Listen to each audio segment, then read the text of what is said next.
আসসালামু আলাইকুম রহমতুল্লাহ।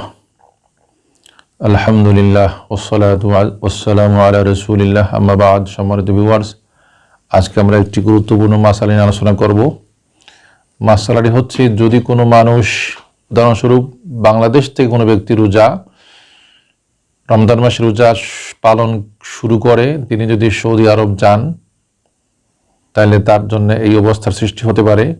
কারণ আমাদের দেশের সৌদি আরবের একদিন অথবা 2 দিন পরে রোজা পালন শুরু হয়। কোনো বছর একদিন আগে, আর কোনো বছর একদিন পরে, আর কোনো বছর 2 দিন পরে। তো যদি কোনো ব্যক্তি বাংলাদেশি রোজা পালন শুরু করে সৌদি আরব যান, তাহলে তিনি হয়তো গিয়ে দেখবেন, যদি মাস 30 হয়, তাহলে দেখবেন তার রোজা হয়তো 28টা অথবা 29টা হয়েছে, আর পরের দিন সৌদি আরব ঈদ। তখন তিনি কী করবেন? তখন তার জন্যে নিয়ম হচ্ছে, তিনি ওই দিন তাদের সাথে ঈদ পালন করবেন।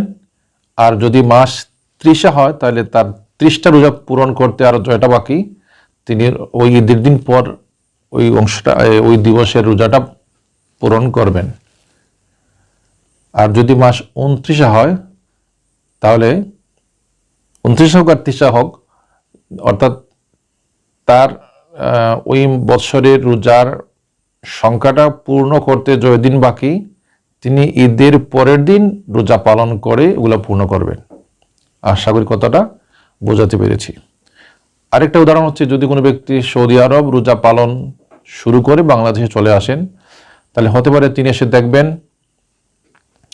যে রমজান মাসের রোজা তার 29টা হয়ে গেছে, মাস 29টা যদি হয়, অথবা তার রোজা 30টা হয়ে গেছে, এখনও বাংলাদেশের মানুষ রোজা পালন করতেছে।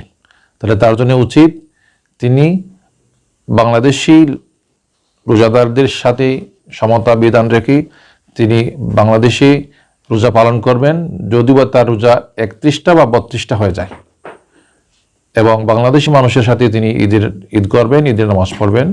তো তার পরবর্তী বৃদ্ধি যে রোজা রয়েছে 1টা বা 2টা, সেটা নফল হিসাবে গণ্য হবে।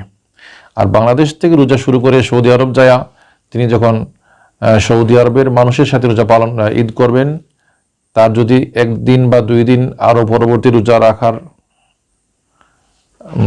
রাখা পড়ে, তাহলে সেটা তার জন্য ফরজ। তিনি যেহেতু আল্লাহ পবিত্র কোরআনের সাথে করছেন, লিতুকমিলুল ইদ্দাতা, যেন তোমরা এই সময়টাকে পূরণ করো। আর যে আল্লাহ বলছেন আইয়ামিম মাদুদাত, নির্ধারিত দিবস রোজা পালন, অর্থাৎ যে বৎসর রমজান মাস 30 হবে, তার জন্য 30 রোজা পালন করা ফরজ।